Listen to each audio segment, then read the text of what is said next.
뉴스쇼.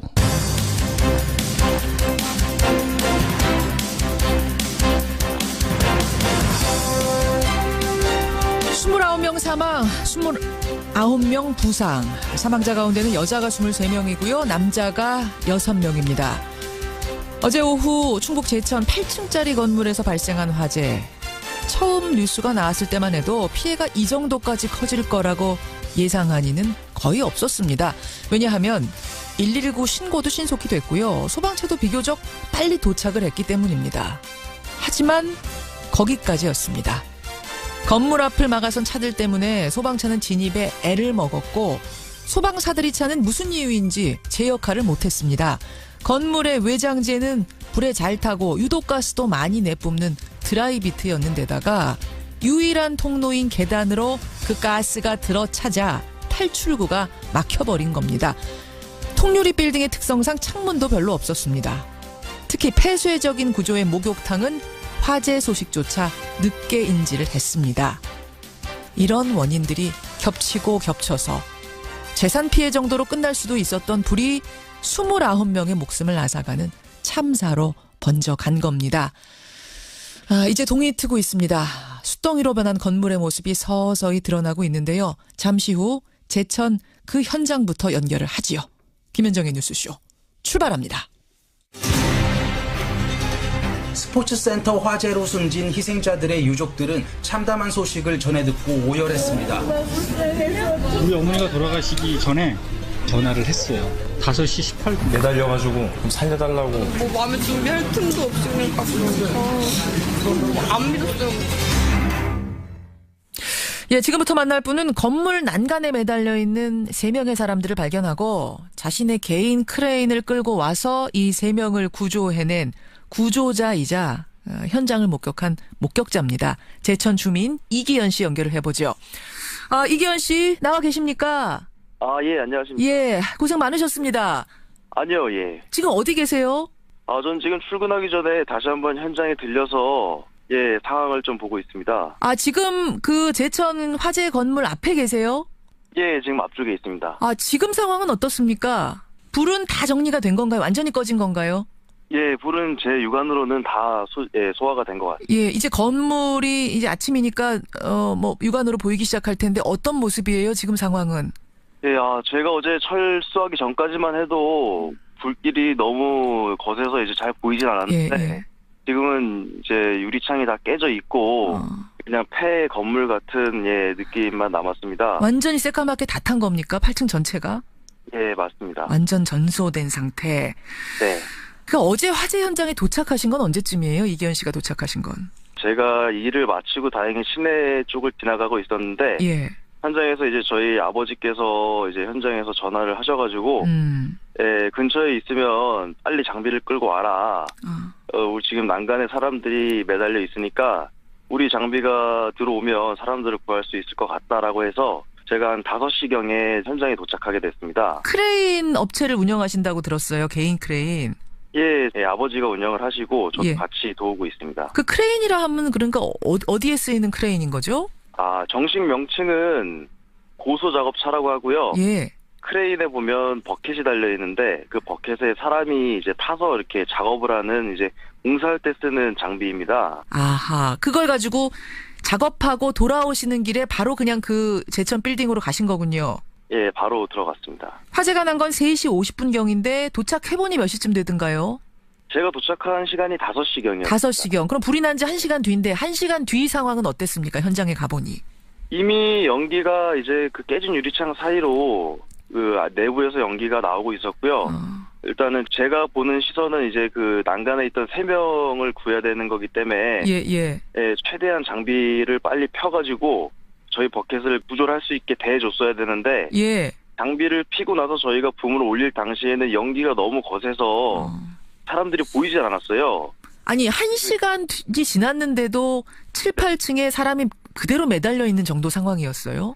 예, 그때 난간에 사람들이 구조를 기다리고 있던 상황이었습니다. 다행히 저희 아버지께서 좀 베테랑이시기 때문에 감각적으로 크레인을 운전을 하셔가지고 벽에 이제 붙이고 그 사람이 저희 버켓에 타는 것도 보이질 않아서 그 정도였군요.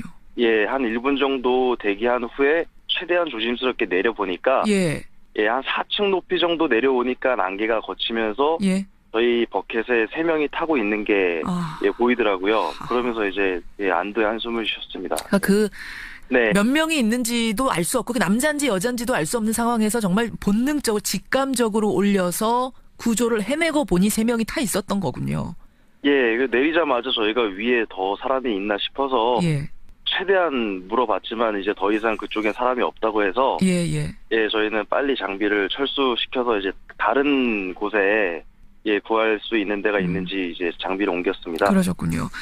아, 고생하셨습니다. 다만 네. 지금 피해자가 너무 많이 발생해서 우리가 마음 아픈 건 어떻게 할 수가 없네요. 예. 예, 맞습니다. 아, 감사드리고요. 오늘 저 증언들 고맙습니다.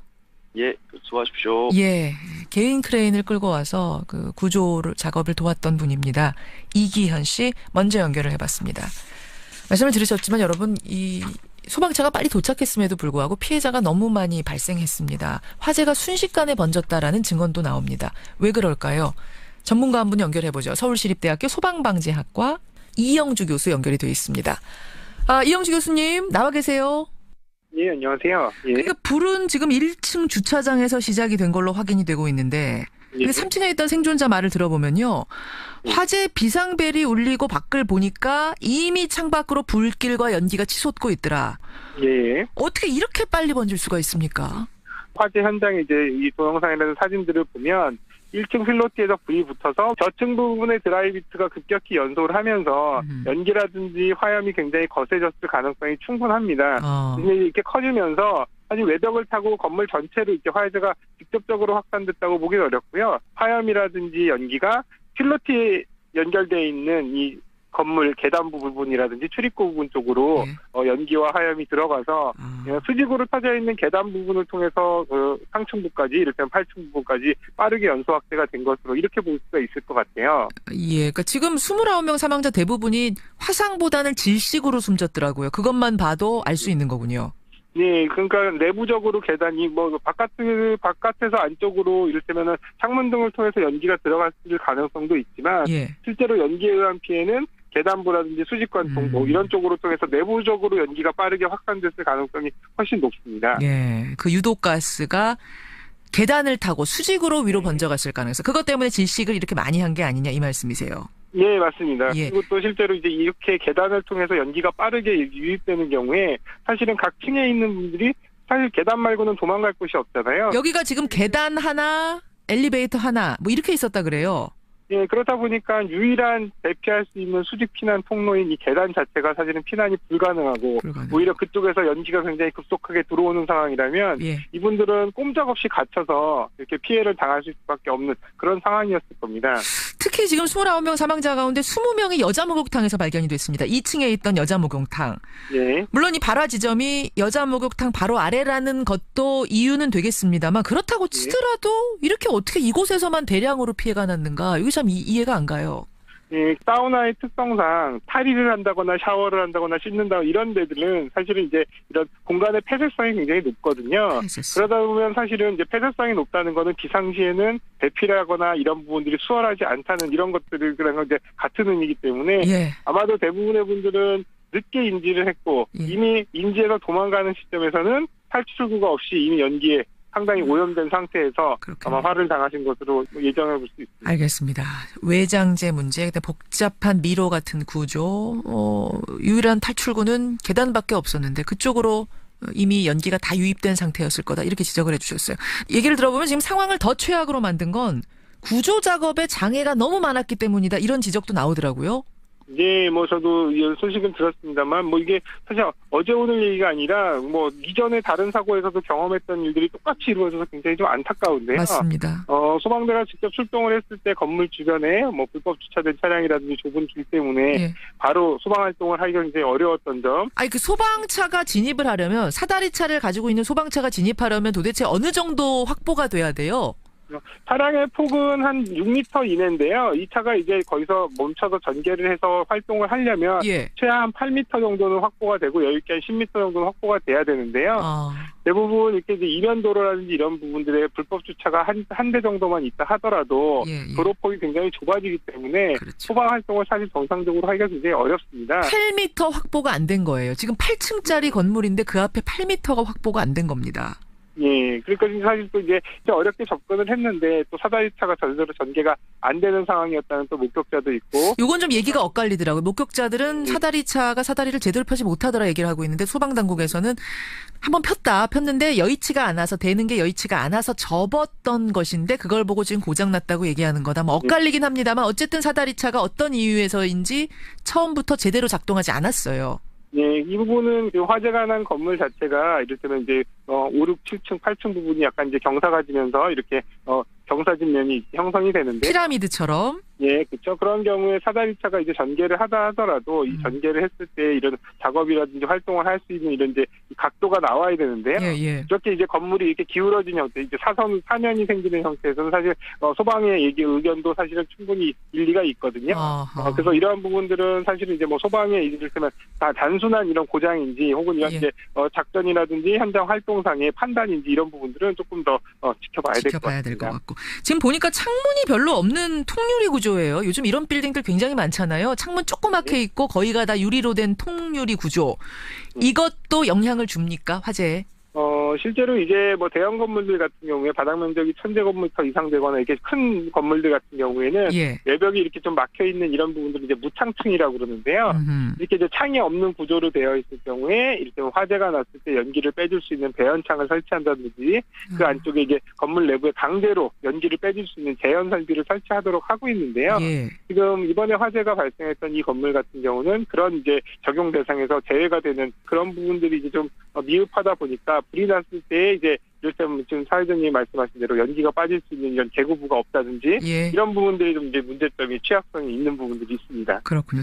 통유리 구조를 하면서도 환기 시설이 제대로 안 갖춰져 있을 가능성 이런 거 지적하셨어요. 그리고 이제 대부분은 매장이라든지 이런 것들을 구성하면서 기존에 있던 창들도 대부분 가리거나 혹은 또 막거나 또 이렇게 잘 열리지 않는 구조로 바꾸는 경우들도 많이 있거든요. 그렇다 보면 사실 더더욱이 좀 안 좋아질 수 있습니다.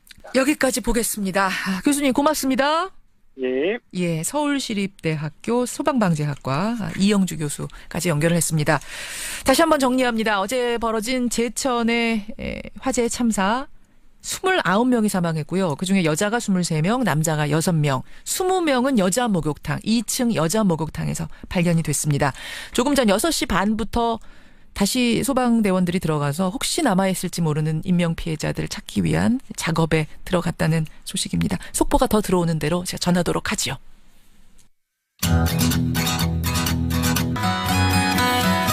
예, 2부에서 청주 화재 현장은 저희가 다시 한번 연결을 해보도록 하겠습니다. 그리고 지금 포항의 산불 소식도 하나 들어와 있는데요. 어젯밤 9시 47분부터 포항의 야산에서 산불이 시작이 됐는데 큰 불은 새벽 2시쯤에 잡혔고요.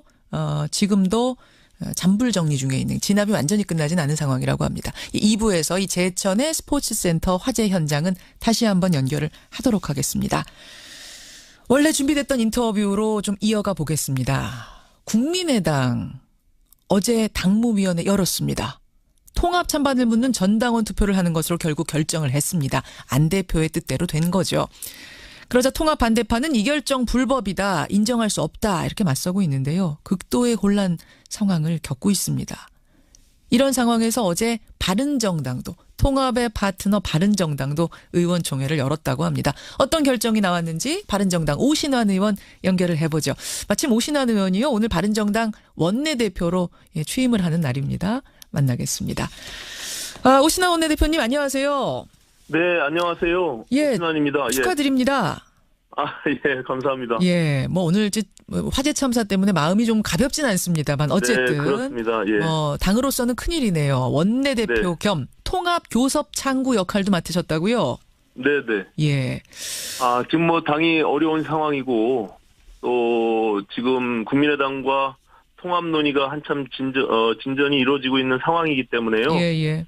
예, 무거운 책임감을 갖고 또 우리가 처음에 창당했을 때의 초심을 잃지 않으면서 잘 이뤄내도록 그렇게 하겠습니다. 바른정당 의원들은 이 국민의당 통합에 대해서 어떻게 입장이 좀 정리가 됐습니까? 예, 저희는 어제 오전에 의총을 통해서 진행되는 상황들에 대해서 서로 공유를 했고요. 예. 기본적인 그 통합의 방향성이나 그 방침에 대해서는 공감대를 이뤘습니다. 그걸 통해서 어제 유승민 대표께서 통합에 대한 화답으로 발표를 한 겁니다. 만장일치 찬성이에요? 통합 찬성? 네, 그렇습니다. 만장일치 찬성. 그렇게까지 통합이 절실하다고 생각하시는 겁니까?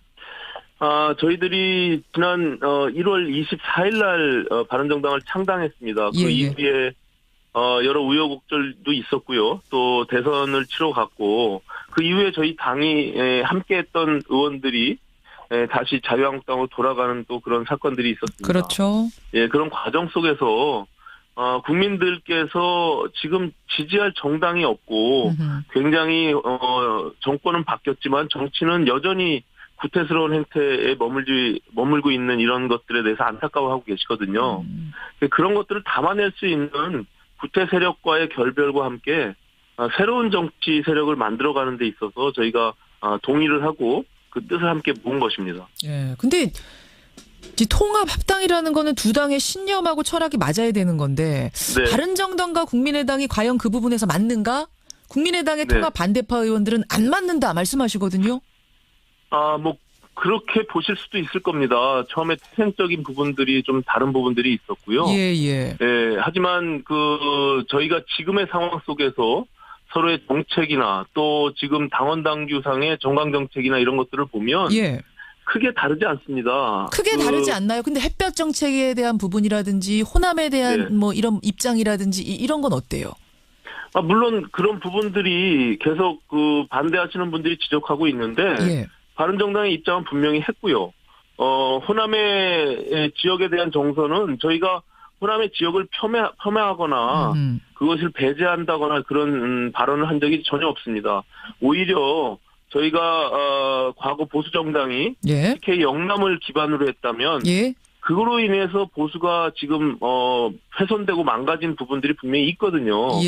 그렇기 때문에 그것을 뛰어넘어서 지역주의를 뛰어넘어서 전국 정당으로서의 새로운 정치를 열어가자는 것은 전혀 문제될 것이 없다고 보는 것이고요. 지역주의 극복하자 이런 뜻이었던 거고. 네, 그렇습니다.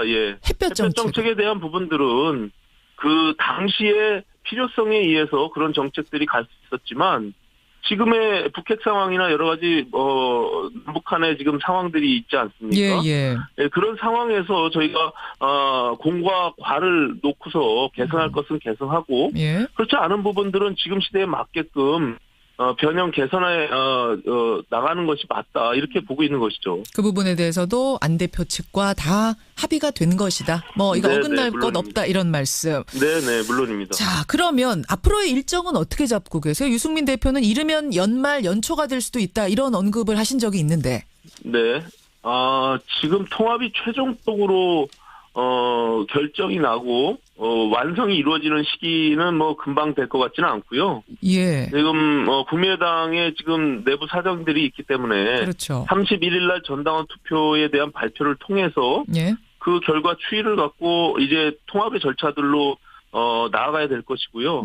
그렇게 되면 이제 국민의당 내부 혼자만의 문제가 아니라 통합이라는 것은 또 바른정당과 국민의당 또 더 나아가서는 함께 할 수 있는 외부의 개혁 세력들이 함께 만나야 되는 것이거든요. 그렇기 때문에 국민의당도 전당원 투표 발표 이후에 전당대회까지 가는 시간들이 물리적으로 적어도 한 3주 정도는 걸릴 것이라고 보고요. 그런 과정 속에서 실무적인 통합의 절차들을 함께 투트랙으로 한다고 해도 저희는 2월을 넘어서지 않을까 이렇게 보고 있습니다. 2월 정도. 좀 물리적으로 계산해 보면 그러니까 착착착 진행이 된다고 해도 한 2월 정도는 돼야겠네요. 진짜 통합으로 간다면. 근데 호남 중진 의원들 중심으로 지금 통합 반대파 의원들은 끝까지 우리는 반대다. 함께할 수 없다라는 입장을 가지고 계세요. 그럼 이분들 배제하고 가야 된다는 입장이세요? 결국은? 저희가 무슨 어떤 특정한 인물을 배제하거나 그런 말씀을 드린 적은 없고요. 다만 저희가 말씀드린 대로 보수든 진보든 어느 지역에 기반을 두고서 출범을 했다손 치더라도 그 지역을 뛰어넘는 새로운 정치 세력을 만들어 나가는 것이 국민들이 바라고 있는 모습이거든요. 그렇기 때문에 과거의 구태 세력과 저희가 결별을 하고 새로운 정치 세력을 만들어 나가는데 동의하고 함께한다면 저는 어느 특정한 인물을 배제한다는 것은 옳지 않다 이렇게 보고 있습니다. 그러니까 지금 뭐 얘기 들리기로는 천정박, 천정배, 정동영, 박지원 3명은 통합 과정에서 배제해달라는 바른정당 측의 요구가 있었다라는 소문도 들리는데 이건 아니란 말씀이에요? 뭐 저희가 어떤 내부에서 논의할 때 그런 인물을 특정해서 배제하는 것은 좀 온당치 않다라고 합의를 했고요. 합의했고. 그런 과정 속에서 지금 말씀드린 또 그분들이 또 특별히 지금 적극적으로 반대를 하고 있지 않습니까? 그런 과정 속에서 결과적으로 통합에 극렬히 반대하는 이유가 그분들에게는 있을 겁니다. 그런데 통합의 가치와 비전이나 방식에 있어서 동의할 수가 없다면 서로 그 과정 속에서 정리가 될 수 있다 이렇게 보고 있는 것이죠. 뭐 어쩔 수 없지 않겠느냐라는 말로 저는 지금 들리네요. 우리가 일부러 배제하진 않지만 그분들이 안 맞는다고 하면 어떻게 억지로 끌고 오겠는가? 함께 하자고 하겠는가? 지금 그 말씀하시는 거예요. 반대로 그분들이 통합에 찬성하고 함께 하겠다고 하면 저희가 일부러 배제할 이유도 없다는 것이죠. 알겠습니다. 아까 전에 외부 세력까지 다 이렇게 말씀하셨는데 그럼 국민의당하고 통합 진행된 후에는 한국당하고 통합도 생각하시는 거예요? 어떻게 되는 겁니까? 그렇지 않습니다. 제가 외부 세력 말씀드린 것은 통합의 방식이 여러 가지가 있는데요. A와 B 정당이 흡수 통합이 되는 경우도 있고요. 또 아니면 A와 B가 합쳐지면서 C라는 정당으로 거듭 태어나는 경우도 있습니다. 근데 저희가 생각하는 것은 C라는 정당을 외부에다가 만들어 놓고 A와 B가 그 C라는 정당과 함께 통합되는 것이거든요. 그렇기 때문에 그것은 신당을 창당하는 방식으로서의 신설합당을 말씀드리는 겁니다. 그렇기 때문에 또 외부에 있는 세력들과 함께 새로운 정당의 모델을 만들어 나갈 그런 준비를 할 것입니다. 아하. 그러니까 아예 새로운 당 C라는 것으로 만나는 시기에 통합이 될 거다. 그 방법 말씀하신 거예요. 그럼 자유한국당에서 원하는 의원이 있으면 들어오는 방식으로 함께 할 수는 있지만 자유한국당과의 3당 통합 이런 식은 지금 생각하고 계시진 않는다. 네, 물론입니다. 그건 아니란 말씀. 자, 30초 남았는데 이거 하나만 여쭙죠. 손학규 상임고문, 국민의당 고문이 귀국했습니다. 이분 이제 통합 지지한다고까지 말씀하셨어요. 안 대표 측에서는 손학규 고문이 통합 정당의 대표가 될 수도 있다 이런 얘기하는데 어떻게 보십니까? 통합의 과정 속에서 과연 이제 초기 리더십이 굉장히 중요합니다. 또 저희가 내년도 지방선거를 앞두고 있고요. 함께하는 그 구성원들이 과연 어떤 분이 우리가 만들고자 하는 그런 개혁정당 속에서 역할을 할 수 있는지에 대한 고민들은 함께 나눠야 될 것이고요. 지금 어느 특정 인물을 놓고 그것이 대표가 된다 아닌다 뭐 이런 말씀을 드리기는 조금 적절치 않은 것 같습니다. 어쨌든 환영이고요. 그분 함께 하시는 거. 물론입니다. 알겠습니다. 여기까지 입장 확인하죠. 고맙습니다. 네, 감사합니다. 바른정당 오신환 신임 원내대표였습니다. 정의 뉴스쇼 2부 출발합니다. 청취자 박종철님. 드라이비트로 외장을 시공하는 건축물 볼 때마다 이런 사고를 이분은 예견하셨답니다. 아마도 이 건축 쪽 일을 하시는 분 같아요. 지금 드라이비트라는 외장재가 순식간에 불이 번지게 하고 유독가스를 많이 뿜어냈기 때문에 화재가 더 커졌다라는 이야기가 나오고 있는데요. 오늘 2부 첫 순서는 제천 스포츠센터 화재 현장을 다시 한번 연결하겠습니다. 6시 반부터 다시 수색 작업이 시작이 됐는데 어떤 변화가 좀 있는지 원인에 대해서는 밝혀지고 있는 게 있는지 현장 기자 연결을 해보죠. 그리고 분위기를 바꿔서 김상곤 사회부총리 겸 교육부 장관 인터뷰가 준비가 돼 있습니다. 행복한 교육을 만들겠다 이렇게 취임 일성을 밝혔었죠. 교육계 이슈가 참 많습니다. 뭐 고교 학점제, 또 학생부 종합전형은 어떻게 할 건가, 수능 이외에는 이게 하는 건가 마는 건가 여러 이슈들 김상곤 장관에게 들어보겠습니다. 오늘의 코너는 월간이 준비되어 있습니다. 오늘 월간 아무개의 주인공은 한 달 전에 첫 출연을 했는데 반응이 뜨거웠습니다. 유인태 전 수석, 유인태 전 의원과 함께 월간 유인태로 만나보죠. 50원의 단문 100원의 장문 유료 문자 샵 1212 카톡 레인보우를 열어놓고 잠시 후에는 김성환의 행간 또 역시 준비를 해놓겠습니다. 출발하죠. 어젯밤 10시 반쯤에 진압이 됐습니다. 하지만 이제 밤사이에 워낙 깜깜했기 때문에 동이 트고 나서 더 추가 희생자는 없는지 샅샅이 뒤지는 수색 작업이 6시 반경부터 시작이 됐는데요. 자, 아침 상황 알아보겠습니다. CBS, 청주 CBS 박현호 기자가 연결이 돼 있습니다. 박현호 기자. 네. 제천 스포츠센터 화재 현장에 나와 있습니다. 예, 이른 아침인데도 수색 작업이 시작됐다고요?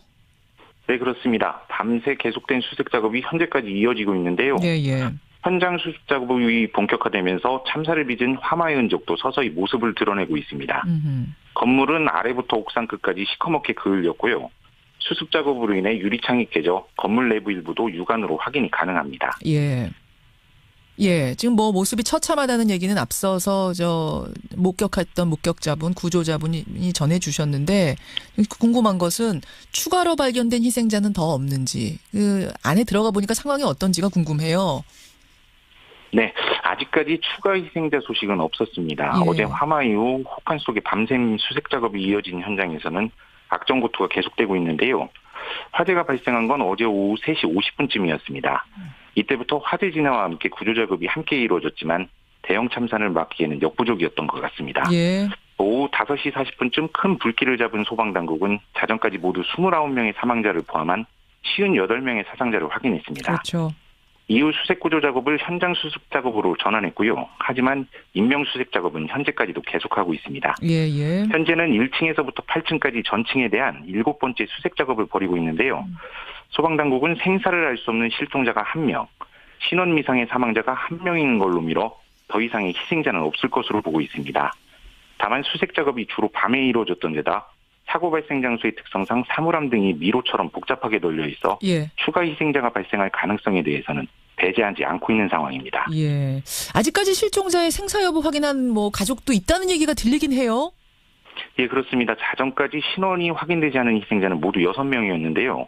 현재는 단 1명만 남았습니다. 예. 남상이라는 것까지는 확인이 됐지만 시신이 크게 훼손돼 정확한 신원을 확인하기까지는 다소 시간이 걸릴 것으로 보입니다. 그러니까 발견된 희생자 중에 1명의 신원이 확인 안 된 건 알고 있는데 그거 말고 우리 가족이 저 안에 들어가 있는데 지금 어떻게 됐는지 모르겠습니다 하는 이런 가족들은 없는 건가요? 예, 그런 가족들이 지금 1명 남아 있는 겁니다. 아, 1명. 근데 신원 확인이 맞춰지질 않은 거군요. 워낙 이 피해가 크기 때문에. 네, 그렇습니다. 예, 뭔가 지문이라든지 이런 것은 외견으로는 이분이 그분인지를 확인할 수 없는 상황 이 말씀이에요. 예, 맞습니다. 예, 알겠습니다. 지금 제천 지역 장례식장에 희생자들이 안치가 됐죠? 예, 그렇습니다. 예. 희생자들은 제천 서울병원 등 모두 5개의 장례식장에 안치됐는데요. 가장 많은 사망자 시신과 부상자들이 옮겨진 제천 서울병원은 피해 가족과 지인들의 발길이 밤새 이어졌습니다. 예. 응급실 벽면에 부착된 안내판 앞은 희생자 명단을 확인한 가족들로 울음바다가 됐고요. 친인척과 지인들은 유족들을 위로하느라 정신이 없었습니다.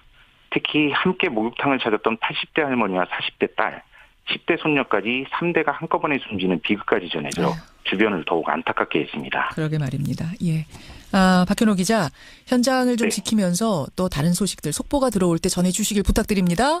예, 알겠습니다. 예, 청주 CBS 박현호 기자였습니다.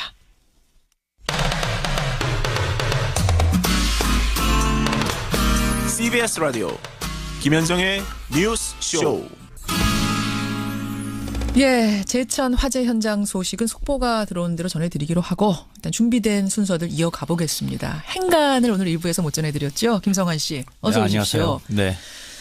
행간 오늘 사실은 뉴스가 많아요. 네, 맞습니다. 홍준표 대표의 대법원 판결도 오늘 나고 지금 포항 산불도 어제 밤 9시 47분부터 시작이 됐는데 지금도 진압 작업 중입니다. 완전히 진화가 안 됐어요. 그런 것도 보이고 또 유엔에서 예루살렘에 대한 그 트럼프의 선언 이것에 대해서 부정하는 이런 결정이 났다는 요 소식도 크고 여러 가지 사건 사고들이 있는데 행간에서도 한 가지 꼭 짚어봐야 될 게 있죠. 네. 어제 이른바 땅콩해양 사건에 대한 대법원 전원합의체 판결이 나왔는데요.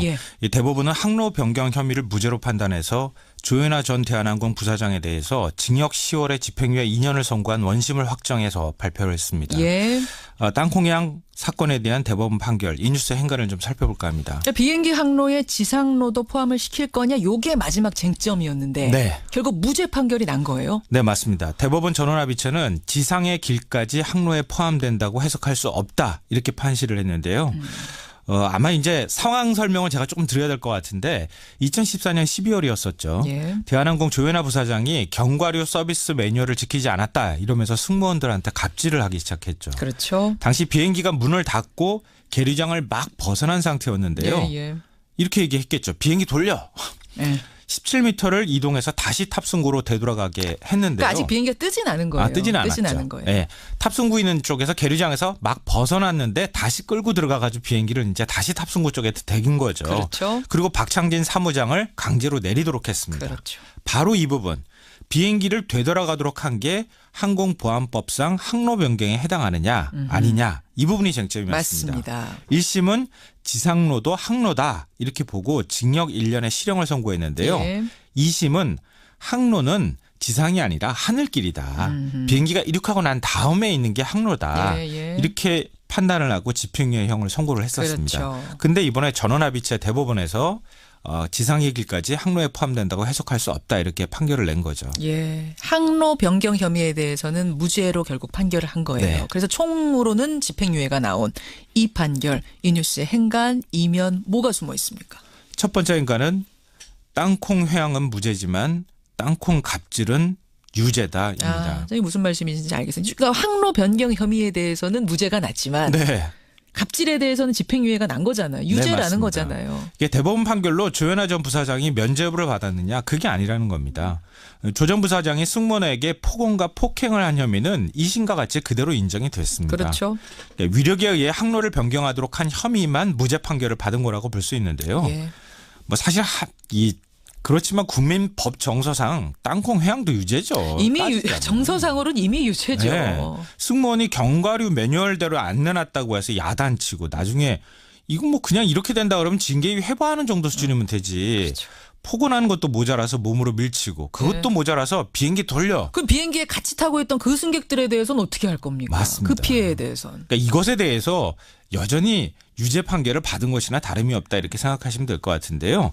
그러니까 이번 대법원 판결은 그동안 애매했던 항공로 개념을 다시 재정의했다고 봐야지 조 전 부사장에게 면죄부를 준 것은 아니다. 아니다. 네. 특히 국민 정서상 면죄부 준 건 아니다. 네, 이건 맞습니다. 확실한 것 같아요. 지금 뭐 문자도 많이 들어옵니다만 두 번째 행간 뭡니까? 두 번째 행간은 진실한 사과는 없었다입니다.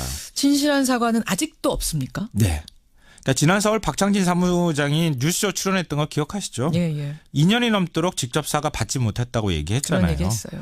그러니까 왜 사건 초기에 쪽지 사과하지 않은 죄송합니다. 쪽지 사과하지 않았느냐 이렇게 생각하시는 분들이 있을 것 같은데 이 봉투에 조현아 올림이라고 쓰여 있었던 이 봉투 전달해 줬잖아요. 맞아요. 근데 여기에 진정한 사과의 메시지가 있었느냐. 수첩을 쭉 찢어가지고 그냥 볼펜으로 쓱쓱쓱 못 만나고 갑니다. 미안합니다. 이렇게 써서 준 거예요. 직접 만나 사과드리려고 했는데 못 만나고 갑니다. 네. 미안합니다. 그러니까 박 사무장은 이 쪽지 사과 보고 내가 더 훨씬 참담했다. 나를 배려하는 사과의 진정성이 담긴 말은 없었다. 이렇게 얘기했습니다. 그렇죠. 근데 박 사무장은 사건 이후에 400일 넘게 휴직을 했다가 지난 10월에 복직을 했죠. 예. 근데 사무장에서 일반 승무원으로 강등이 사실상 된 거나 다름이 없습니다. 예. 그래서 대한항공과 조현아 전 부사장을 상대로 민사소송을 진행 중에 있는데요. 그러니까 땅콩양 사건은 3년의 세월이 흘렀지만 아직도 현재 진행형이다 이렇게 봐야 될 것 같습니다. 그러네요. 마지막 행간은 뭘 짚으시겠어요? 마지막 세 번째 행간은 김명수 대법원의 첫 시작을 알린 상징적인 판결이었다입니다. 김명수 대법원의 첫 시작? 네. 그러니까 지난 9월에 김명수 대법원장이 취임했잖아요. 했죠. 이른바 김명수 코트라고 하는 김명수 체제가 만들어진 겁니다. 아하. 그러니까 김명수 대법원장까지 참여한 전원합의체 판결은 이번이 처음이었습니다. 아, 그렇군요. 그러니까 사실은 항로 변경에 관한 문제만 얘기할 것 같으면 소부에서 판결해도 됐을 것 같아요. 전원합의체까지 올리는 경우는 많지 않아요. 네. 이 정도 사안을. 그만큼 대법원이 이번 사건을 중요하게 봤다고 하는 건데요. 그렇죠. 물론 항공로 개념을 정리하는 것도 중요했을 수 있겠지만 제가 생각컨대 재벌 3세의 갑질 사건이라는 점도 전원합의체에 올린 굉장히 중요한 이유 중에 하나일 것이다 이렇게 봅니다. 예. 그러니까 김명수 대법원은 원칙이 일단 뭐 법률적으로 충실하되 유전무죄 관행을 끊겠다. 재벌 3세 판결 그 사건 같은 거를 전원합의체 회부해서 뭔가 의미를 부여해서 우리가 한번 들여다보겠다고 하는 의지를 이번 판결에 담았다고 저는 생각을 합니다. 항로 변경에 대해서는 어쨌든 무죄에 나서 전체적으로는 집행유예면 이건 너무 솜방망이 아니냐라고 생각하실지 모르지만 김성환 씨가 보시기에는 전원 합의체로 올렸다는 그 자체만으로도 일단 재벌 갑질에 대해서 전보다 훨씬 중하게 봤다. 네, 앞으로도 그렇게 볼 것이다. 아하. 보통 이렇게 대법원장이 새로 취임하면 첫 전원합의체 판결을 뭐로 올리는가가 굉장히 중요하고 상징적이거든요. 맞아요. 그런 부분까지도 이번에 고려를 했다는 겁니다. 예, 놓쳤던 1cm까지 오늘 봐주셨네요. 김성환 씨 수고하셨습니다. 네, 고맙습니다.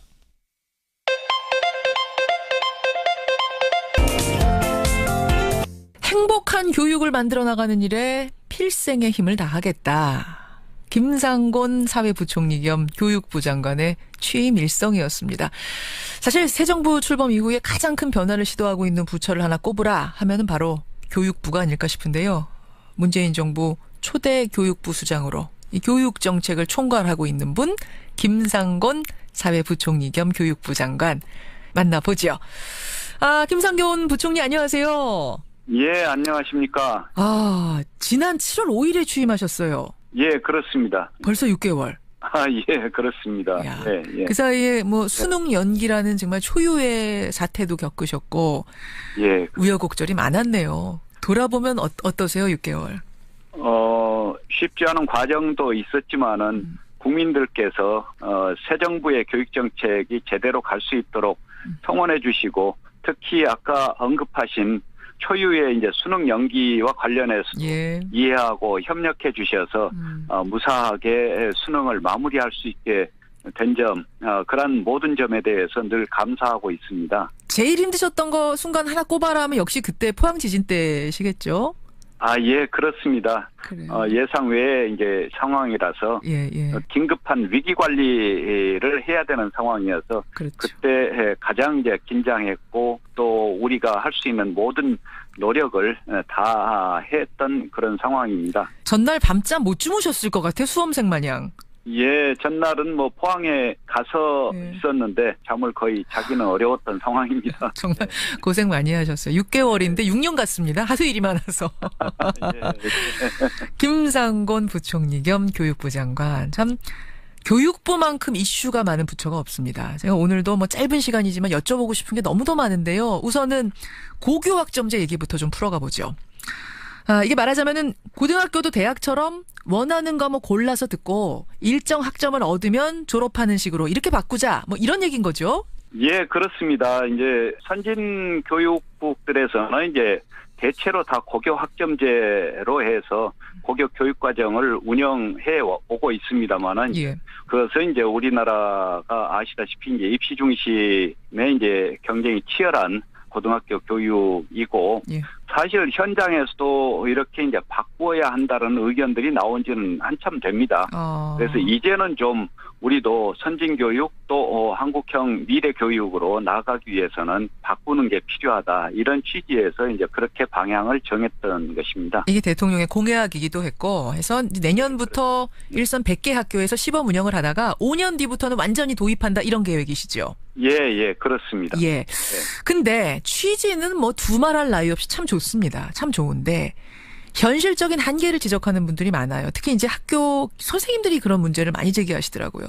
지금 교실이나 교육 기자재, 교사들의 수라든지 이 학교마다 사정이 다 다른데 학생들이 원하는 다양한 과목을 어떻게 가르칠 수 있겠는가? 현실적으로 준비가 너무 안 돼 있다. 이런 지적 어떻게 보세요?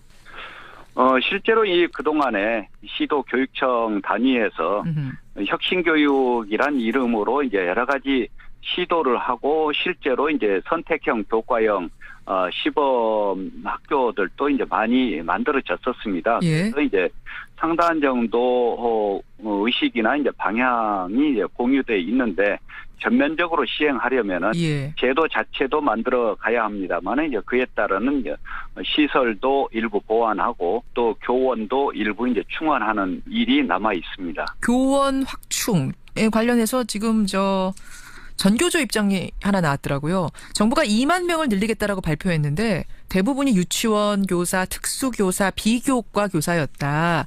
고교 학점제를 실현해야 할 교사들은 대부분 교과 전담 교사들인데 지금 충원교육 계획에는 그게 포함되어 있지 않더라. 이렇게 해가지고 이거 실시할 수 있겠는가? 전교조는 걱정을 하던데요.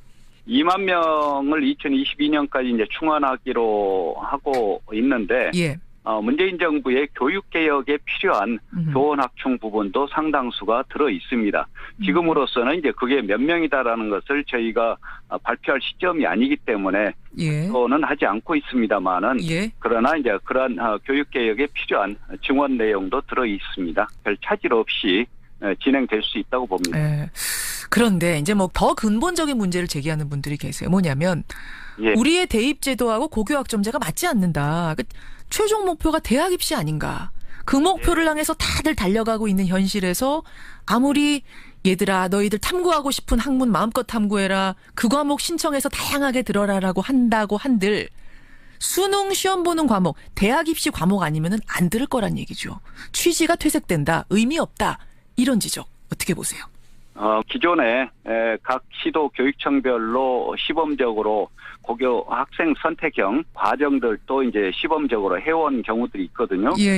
이것을 제대로 이제 운영하면서 그때마다 이제 진로와 또 학업에 관한 상담을 곁들여 준다면은 국영수에 몰리지 않고 다양하게 선택할 수 있는 그런 경향성도 이미 나타나고 있는 데가 있습니다. 그래서 요즘 개성 있는 학생들이 자기 진로를 선택해서 나가고자 하는 그런 경향이 강하기 때문에 함께 할 수 있다라고 봅니다. 그러면서 동시에 내신 절대평가도 하겠다. 이 방향도 맞나요? 제대로 이제 고교 교육을 정상화하려면은 성취평가제, 절대평가제, 그다음에 이제 이전에 외고, 국제고, 자사고를 일반고화하는 1단계를 발표한 적이 있는데 고교체제 개편, 이 모든 것이 상생적으로 어우러져야 바로 고교교육도 제대로 정상화되고 대학에서도 좋은 인재를 뽑을 수 있는 시스템이 마련될 수 있습니다. 여기에 더해가지고 지금 수능도 절대평가 쪽으로 가는 거 맞나요, 총리님? 전체적으로 어떻게 하는 게 고교교육이 정상화될 것인가, 이거 종합적으로 내년 8월까지 이제 발표하기로 돼 있어서 지금 그 모든 것을 종합적으로 이제 연구 검토하고 있는 상황입니다. 조금 전에 이제 고교 학점제 얘기하면서 뭐 이상과 현실의 차이를 제가 말씀을 드렸어요. 그런 문제가 지적이 된다는 얘기를. 근데 학생부 종합전형, 이른바 학종을 놓고도 그런 얘기가 나옵니다. 예를 들어서 부모들이 학생 대신에 자원봉사를 막 나가지고요. 돈을 주고 논문을 쓰는가 하면 자기소개서도 컨설팅 업체에 써주는 데가 있다 그러죠. 또 고교 때 동아리 스펙 쌓으려고 고교 교과서는 중학교 때 다 띄고 나와야 된다는 얘기가 막 아이들 사이에 지금 정석처럼 있대요. 이거 뭔가 정상적이지 않게, 그러니까 취지는 좋은데 현실에서 왜곡돼 있는 이 상황 어떻게 보십니까? 그동안에는 큰 항목으로 한 11개 항목을 기록하도록 했는데 그것을 좀 두세 개 항목을 이제 줄이는 것을 검토하고 있고. 두세 개 항목이라면 어떤 항목이 될까요? 지금 교사 추천서도 폐기하는 쪽으로 의견이 이제 모아지고 있는 상황이고요. 자기소개서에 대해서도 저희가 내부적으로 깊이 있게 검토를 하고 있습니다. 그러니까 교사 추천서는 아예 폐지하는 방향?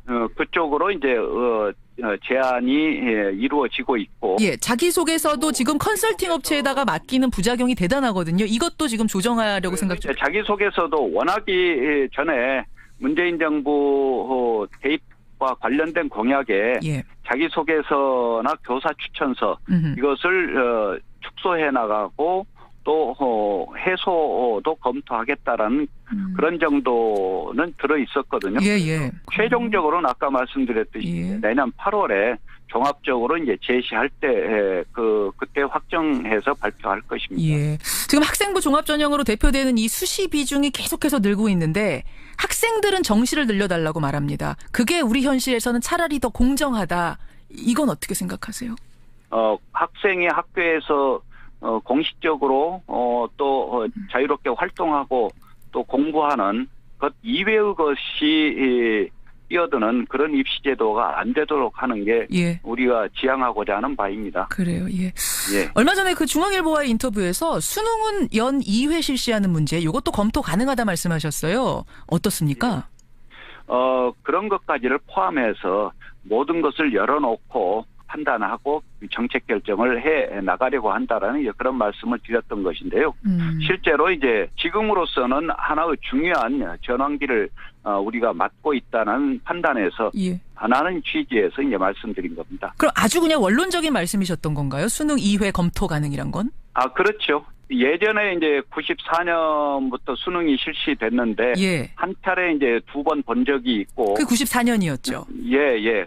그리고 그 뒤에 뭐 2010년 전후에도 수능을 여러 차례 실시해야 되지 않느냐 하는 이제 그런 논의들도 나왔었습니다. 그래서 이 종합적인 입시 정책을 검토하면서 그런 것까지를 포괄해서 검토하는 게 당연하지 않느냐 판단해야 된다는 이야기죠. 알겠습니다.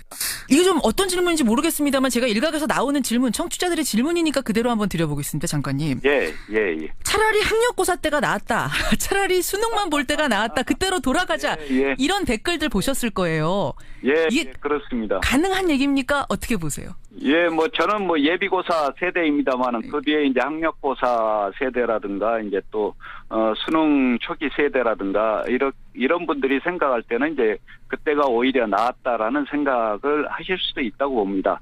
그것은 아까 이제 말씀하신 이제 공정성이나 신뢰성 그리고 이제 또 다른 하나는 새로운 제도가 도입됨에 따라서 이제 느끼는 이제 복잡성. 그렇죠. 불안감. 때문에 이제 그런 생각들을 하실 수도 있는데 그러나 이제 한국 사회가 미래를 감당하기 위해서 어떤 교육 과정과 평가가 필요한 건가. 그러나 이제 적응 가능하게 변화되어야 하는 게 아니겠습니까? 그렇죠. 그런 것은 충분히 감안하면서 변화를 생각하고 있다는 말씀을 드리고 싶습니다. 학력고사로 돌아가자, 수능으로 돌아가자. 이건 불가능한 거죠? 그것은 뭐 이미 이제 과거 한국 사회의 그때 맞는 이제 그런 제도였는데요. 지금의 상황에서 그 제도가 맞지 않으리라는 것은 다들 짐작하실 것입니다. 알겠습니다. 2018년도 이제 열흘 앞으로 다가왔습니다. 내년 교육부의 역점 과제랄까요? 핵심 과제, 꿈이랄까요? 어떤 거 생각하고 계세요? 새해에는 우리 학부모님들을 중심으로 한 교육과정 모두가 이제 행복한 웃음을 웃는 한 해가 되면 좋겠다는 생각을 하고요. 그걸 위해서 우리 교육이 아까 말씀하신 공정성과 신뢰성을 기준으로 해서 적정하게 변화되고 바뀔 수 있도록 해 나가는 게 이제 저희가 해야 될 역할이고요. 특히 이제 초중등 교육과 대학 교육이 함께 어우러지면서 4차 산업혁명 시대에 맞는 인재를 키우는 교육으로 그것을 위해서 새해에도 열심히 노력하겠다는 말씀을 드리고 싶습니다. 8월에 발표될 그 개혁안 사실은 그걸 향해서 지금까지도 애쓰셨지만 앞으로 내년 이제 새해 들어서면 정말로 집중을 하셔야 될 것 같네요. 상당히 바빠지시겠네요. 그렇습니다. 8월에 발표할 종합적인 입시 개혁안 최선을 다하고 있고요. 물론 이제 학부모님들을 비롯한 국민 여러분들 모두가 또 관심을 갖고 계시기 때문에 더욱 최선의 안을 만들려고 노력하고 있습니다. 모두가 신뢰할 만한 특히 공정성이란 끈을 놓지 않도록 특히 좀 신경 써주시기를 제가 부탁드리겠습니다. 오늘 귀한 시간 고맙습니다. 감사합니다. 김상곤 사회부총리 겸 교육부 장관이었습니다.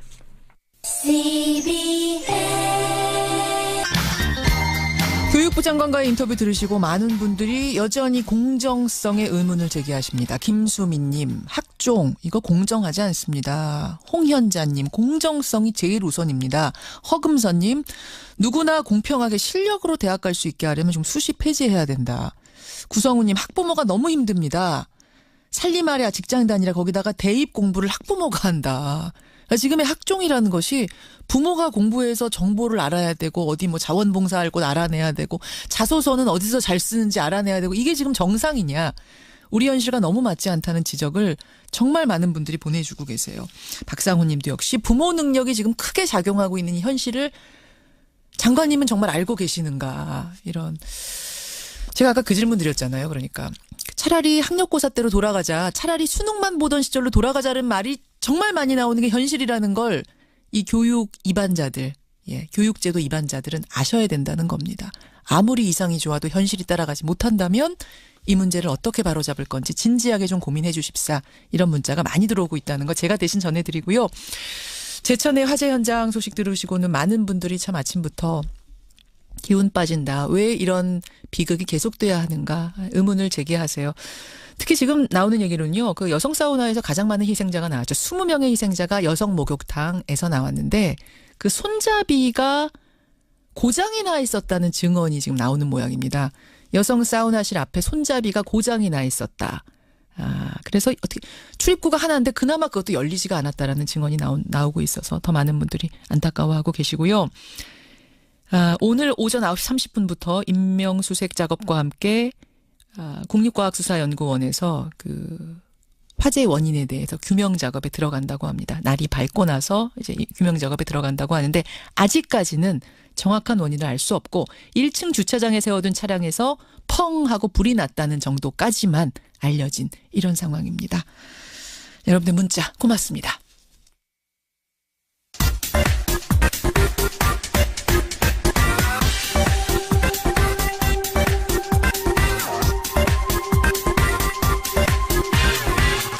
우리 정치의 한 달 앞을 내다보는 시간입니다. 월간 아무개. 오늘은 지난번엔 스페셜 게스트로 한번 나오셨는데 언제 다시 나오느냐 그분.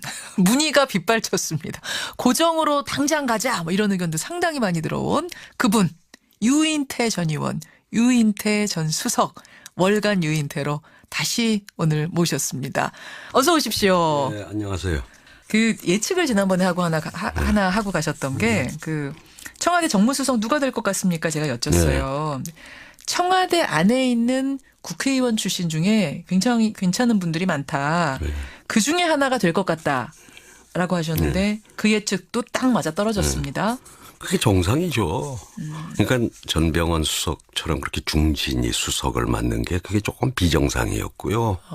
대통령의 신임을 받는 의원들이 청와대 비서관으로 꽤 가 있었잖아요. 그렇죠. 그래서 거기서 끌어올려라. 네, 이렇게 얘기를 하셨는데 정말 아니나 다를까 한병도 정무수석, 한병도 전 의원이 정무수석으로 올라갔습니다. 네. 근데 한병도 수석까지 생각하고 염두에 두고 그때 말씀하셨던 거예요, 월간에서? 전 둘 중에 하나일 거라고 봤죠. 2명? 네. 한병도, 한 명은 누굽니까? 저기 백원우. 백원우. 그래도 뭐 소위 이제 쭉 친노라고 해야 그게 이제 그 저 남들이 좀 끈끈한 게 있을 거다. 좀 신임이 좀 있을 거다. 근데 이제 그 백원우는 지금 뭐 민정비서관으로 있잖아요. 그 역할도 뭐 꽤 중요한 역할을 하는 모양이고. 근데 이제 정무수석은 좀 이렇게 대인 관계가 부드러워야 되는데 백원우 보다는 한병도가 좀 더 부드럽죠. 지금 백원우 의원 듣고 계실지도 모르는데. 괜찮아요? 그분도 인정?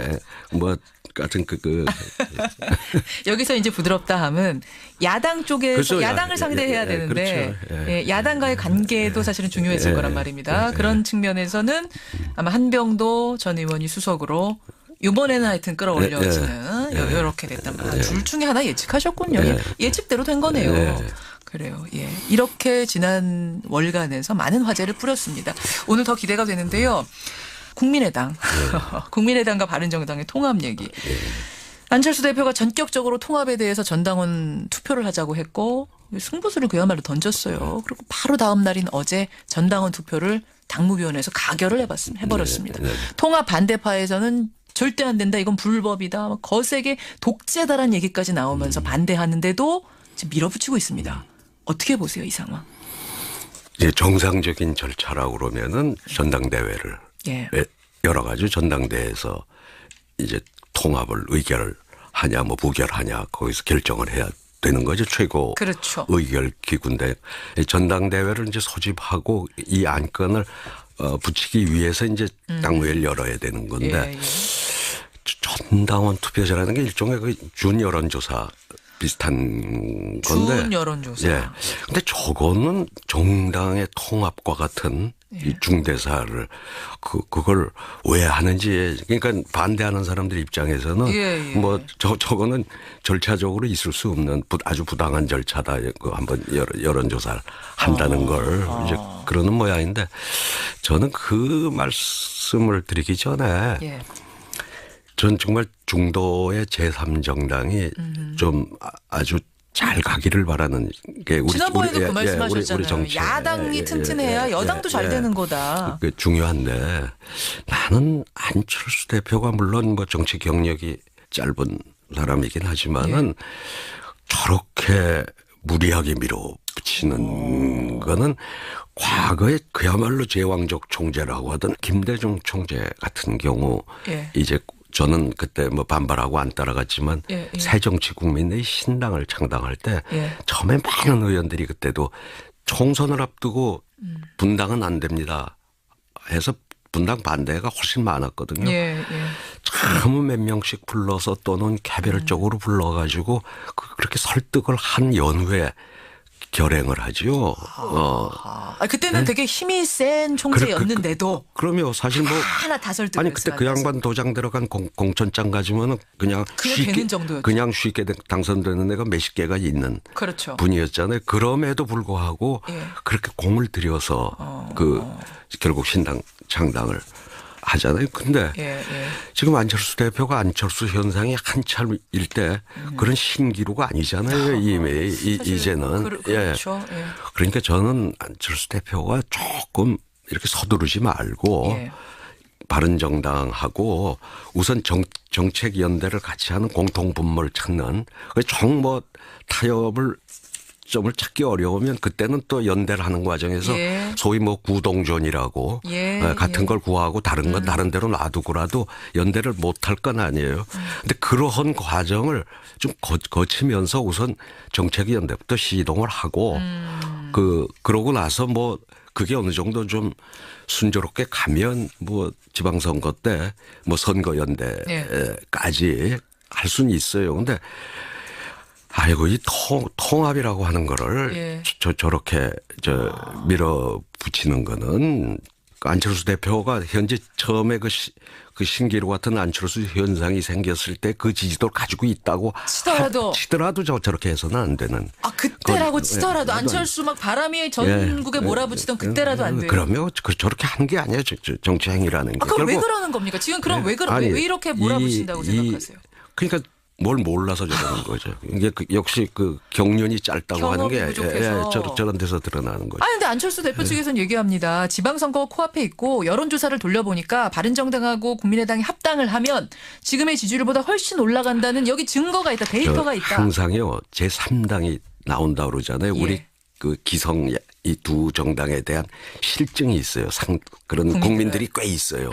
그래 나온다 그러면 항상 그 당이 기본적으로 한 10몇 프로는 먹고 들어가는 게 있었어요. 새 당이 나타난다 하면 신당이 뭐 좀 참신해 보이고 뭐 이러면은 옛날에 그걸 한때는 뭐 바바리 코트 현상이라고 그랬는데 왜 그게 바바리 코트예요? 서울시장 조순 시장이 처음 나오고 저쪽에 뭐 누구 나올 때 박찬정 정 의원이 바바리 코트를 입고 나왔을 때 처음에 여론조사에서 1등을 달리다가 대단했죠. 그 바바리 코트 무소속으로 나오는 제3 세력 말하자면 신선한 인물, 새로운 인물이 막 바바리 코트를 휘달리면서 나오면은 일단 열광하는 거예요. 처음에 그냥 먹고 들어가는 게 있어요. 근데 이제 먹고 들어갔다가 이제 선거 전이 되면 이 나중에 이제 안 보여요.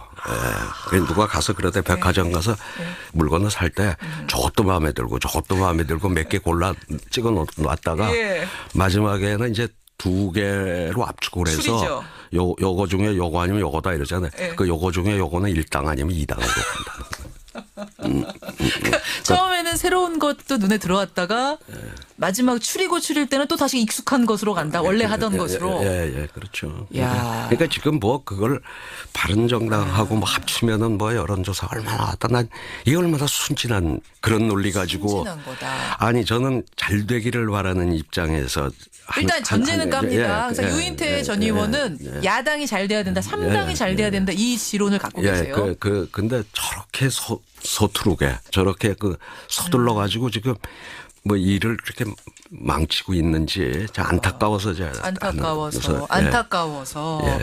그러면은 제가 아주 결론적인 질문을 드릴게요. 통합 그래서 될 것 같습니까? 안 될 것 같습니까? 이제는 뭐 결국 문패 싸움으로 간 거 아니냐. 문패 싸움. 국민의당 간판을 누가 가지고 가느냐. 지금 이제 서로 뭐, 나가라고 하고 있거든요. 서로 나가시오. 합당하려면 나가시오. 아니 당신들이 나가시오. 근데 이제 비례대표 문제가 생기거든요. 그렇죠. 그거는 뭐 서로 이른바 합의원을 한다 그러면 비례 부분에서 제명을 시켜주면 되거든요. 비례의원은 제명당하면 의원직을 가질 수 있고요. 자기 발로 나가면은 의원직이 사라집니다. 그러니까 뭐 서로 그런 합의원 과정에서 뭐 집하고 간판 다 줄게. 그 대신 비례라도 어떻게 좀 해달라든지 등등의 뭘 이렇게 해야 되는데 저는 저런 식으로 지금 할 거면은 통합을 하겠다는 분이 주고 나오는 게 위자료 좀 넉넉히 주고 그러고 합의 이혼해라. 그게 정당사에서 보면 최소한도 관행이고 예의라고 봐요. 나가겠다는 사람이 위자료 넉넉히 주고 집도 주고 이러고 나오는 게 순리가 아니겠는가. 뭐 그동안 되게 그래 왔어요. 그래 왔다. 이게 부부랑 비슷하네요. 부부 사이라 얘기하다 보니까. 그렇군요. 결국은 갈라질 거 같이 못 살 거라고 보세요? 글쎄, 그러니까 저걸 운반을 잘 했으면은 저 안철수 대표가 좀 경험이 있고 아까 말씀드린 대로 그렇게 했었으면 모르는데 그런 절차 하나도 없이 그리고 이제 뭐 저도 자세한 내막은 모르지만은 언론에 보도된 것만 보면 뭐 마치 저 합쳐야 될 유승민 대표가 뭐 햇볕 정책을 마치 포기하라는 이제 발언을 하고 다시 이제 아니라고 얘기는 했습니다. 그래서 나중에 처음에는 그렇게 얘기했어요. 햇볕 정책을 디스하는 듯한. 뭐 마치 그 호남에만 지역주의가 있는 것 같은. 뭐 사실은 영남 지역주의가 더 원조인데. 뭐 어쨌든 뭐 이런 등등의 얘기가 있었잖아요. 그렇죠. 그리고 가령 통합을 해서 중도로 간다 그러면 이 화개장터쯤에서 만나야 이게 중도로 오는 건데 이거는 지금. 이렇게 손진강 건너 지금 안철수 대표가 저쪽 진주 쪽으로 가는 것 같은 느낌이에요, 제 느낌이. 화개장터쯤에서 만났어야 되는데 너무 한 번에 날아갔어요, 그냥. 글쎄, 그러니까 그건 오랜 그런 과정을 거쳐서 그쯤에서 해야 이게 우리가 중도 통합이다 뭐 이제 이런 표현을 쓸 수 있을 텐데 지금 느낌은 그냥 진주 합천쯤 넘어간 것 같아요. 결국은 그러면은 갈라질 수밖에 없고. 지금 상황은 이제 그렇게 온 거 아니에요? 정말 나가고 싶은 쪽이 결국은 주고 나와야 될 거다. 문패를 집을 주고 나와야 될 가능성이 많다. 이런 그러지 않으면 이제 더 사나운 몰골을 보여야 돼요. 뭐 전당대회에서 뭐 틀림없이 저렇게 되면 이제 뭐 강목에 온갖 이제 추태들을 보일 거예요. 머리채 잡고 싸우는 정말 보여서는 안 될 장면까지 갈 수도 있는 상황이에요. 그 전에 합의해라. 그 말씀이세요. 갈라질 때라도 조금 보기 좋게 갈라지는 게 이제는 뭐 전 잘 될 것 같지는 않아요. 좀 너무 이 서두르는 통에 중도 정당의 전도가 이제는 상당히 어려워졌다. 이렇게 보죠. 바른정당과 국민의당 통합 후에 자유한국당과도 통합할 가능성이 있다고 보십니까? 뭐 지금은 뭐 완강한데 통합이 아니라 생각은 그러겠죠. 그쪽이 그냥 제대로 된 적이 인물이 없고 하니까 리더십도 없고 하니까 뭐 이쪽으로 이제 자기네가 흡수하겠다. 하겠다는데 지금은 펄쩍 뛰고 있지만은 뭐 지금 되게 구상하는 건 그런 거 아니겠어요? 뭐라고 해야 되고 중도 보수 대통합의 그림을 그리고 있다 이렇게 보면 됩니까? 뭐 다들 많은 사람들이 다 그렇게 보고 있잖아요. 본인은 뭐 자유한국당하고는 뭐 말도 꺼내지 말라고 지금 뭐 그러고는 있지만 안철수 대표는 그렇게 말하는데요. 또 최측근인 송기석 의원은 자유한국당과의 통합 가능성에 대해서도 마음 맞는 분들이 있다면 함께할 수 있다는 그런 뉘앙스의 얘기를 또 하거든요. 그런 걸로 봤을 때는 거기까지 중도 보수 대통합의 그림을 그리고 있을 것이다. 그러면은 만약 그렇게 되면은 거기에 안철수, 유승민, 홍준표 대선 후보 3명이 다 모이는 거네요. 자유한국당하고요. 되게 쉽게 되겠어요. 그림은 그리고 있지만 쉽진 않을 것이다. 이제 그건 나중에 이제 2020년 다음 총선 이후에나 뭐 생각해 볼 수 있는. 그렇게 보시는. 그 전에 지방선거 총선 과정에서 또 각 정당들이 뭐 어떻게 이게 뭐 소멸할지 뭐 될지는 정치 지형은 지금으로서는 모르죠. 그 사이에 사라질 당도 있을 수 있다. 뭐 그렇지 않겠어요. 그래요. 유인태 전 의원 국민의당 얘기 나눠봤고 자유한국당으로 좀 가겠습니다. 자유한국당. 당협위원장 60여 명을 교체하는 과정에서 지금 상당히 혼란을 겪고 있어요. 류여애 최고위원은 울면서 기자회견을 하기도 하고 이 상황들 어떻게 보세요? 그런데 사실 저기 총선을 앞두고는 많이 보아왔던 거 아니에요? 아, 그렇죠. 예. 공천 탈락. 예, 공천 탈락자들이 반발하고 나가서 신당을 만들기도 하고, 그렇죠. 저 당사가 다 유리창이 깨지고, 예. 뭐 그러는 건데, 예. 물론 자유한국당으로서는 지금 뭔가 이렇게 변화된 모습을 보이지 않고는 지금의 저 정체를 못 벗어난다고 보니까 한편으로 뭐 그럴 필요도 있을 성은 싶은데, 예. 근데 저렇게 대폭적으로 또 그 중진 의원들까지 예. 전부 당협위원장직을 박탈하는 얘는 그건 처음이에요. 저 총선을 앞두고 공천. 그렇죠. 이렇게 대규모 물갈이는 이례적이죠. 아주 이례적이죠. 이례적이죠. 예, 예. 그 과정에서 유여해 최고위원이 그렇게 이제 가깝게 지냈던 홍준표 대표와 갈라졌습니다. 그냥 갈라지는 정도가 아니라 내가 홍준표 대표의 비밀을 하나씩 다 공개하겠다. 뭐 이렇게까지 선전포고를 하고 나왔거든요. 울면서. 이제 별 그렇게 영향력이 있지는 않을 거예요. 원래 탈락자가 발버둥 치는 거는 그렇게 별 큰 영향이 없어요. 그래요. 그냥 이렇게 잠깐 반짝이다. 잠깐 반짝이다. 이제 끝나죠. 뭐. 그걸 홍준표 대표도 알고 그러니까 지금 그냥 밀어붙이는 겁니까? 저 종편들도 참 할 일이 없어가지고 뭘 그걸 그렇게 또 콜콜이 저거 가지고 써 하는지. 그냥 그런 두면 됩니까 그당 그렇게 하는 거? 뭐 아마 저도 이제 하루 이틀 거릴 거예요. 이틀 거릴 거예요. 홍준표 대표가 지금 다음 포석은 뭘 노리고 있는 걸까? 60명 물갈이 어떤 생각으로 이렇게 물갈이를 한 걸까요? 글쎄요, 그건 뭐 잘 모르겠어요. 잘 모르는데 어떤 신변이 정리가 되고 나면 조금은 이제 변화할 거라고 봐요. 오늘 신병 정리라 하면 그러니까 대법원에서 판결이 나잖아요. 홍준표 대표의 성완종 리스트 관련된 뇌물 판결이 나는데 2심에서는 무죄 났거든요. 유죄, 그러니까 뒤집힐 가능성, 파기환송될 가능성도 있다고 보세요? 그건 뭐 알 수는 없죠. 근데 이제 대개는 뭐 2심 판결이 유지될 가능성을 더 많이 보죠. 근데 하여튼 만약 그렇게 되면 이제 소위 본인은 좀 초조함에서 벗어나거든요. 그렇죠. 예, 나고 나면 뭐 지금처럼 저렇게 막 돌출 행동은 좀 많이 줄어들지 않을까 그렇게 봐요. 그럼 지금 여러 가지 돌출 행동, 당 안에서도 비판받을 만큼 돌출 행동하는 게 불안감에서 비롯됐다고 보세요? 저는 좀 그렇게 보고 있어요. 왜? 예, 원래 전에 모습이 저런 친구는 아니었거든요. 저를 친하신가? 좀 알죠. 저 정도 돌출할 행동하는 분은 아니었어요? 그러면 이렇게 내숭 떨고 뭐 이제 이런 친구는 아닌데. 근데 어쨌든 작년에 대선 후보 되고 뭐 그 후에 행동을 보니까 왜 저러나 저게 재판이 걸려서 저런가. 뭐 저는 그냥 혼자 그렇게 생각을 해봤어요. 그래요. 오히려 재판 끝나고 나면 좀 제 성정을 찾을 것이다. 네, 그렇게 기대를 해봅니다. 아니 그렇지 않아도 김성태 신임 원내대표가 나와서 이제부터 홍준표 대표께서는 덕장을 하시고 투사는 내가 하겠습니다. 이렇게 합의를 했다고 그러더라고요. 덕장까지는 뭐. 그건 남의 당 뭐 대표 얘기 그만하고요. 자유한국당 60명 당협위원장 물갈이 뒤에 좀 후폭풍이 대단한데 일단 유인태 전 의원이 보시기에는 후폭풍이 크게 가진 않을 거다. 오래 가진 않을 거다. 찻잔 속의 태풍처럼 이렇게 그냥 가라앉지 않겠느냐. 이렇게 보시는 거군요. 유인태 전 의원과 함께 월간 유인태의 정당의 얘기들을 쫙 훑어봤습니다. 한 달 뒤에 또 어떤 모습의 정치판이 펼쳐지고 있을지 한 달 뒤 예측해보기로 하고요. 이제 내일 모레면 크리스마스예요. 유인태 전 의원님. 크리스마스 인사는 어떻게 나누는지 아시죠? 몰라요. 메리 크리스마스로 이러면서 나누는 거. 먼저 좀 던져보세요. 메리 크리스마스. 메리 크리스마스.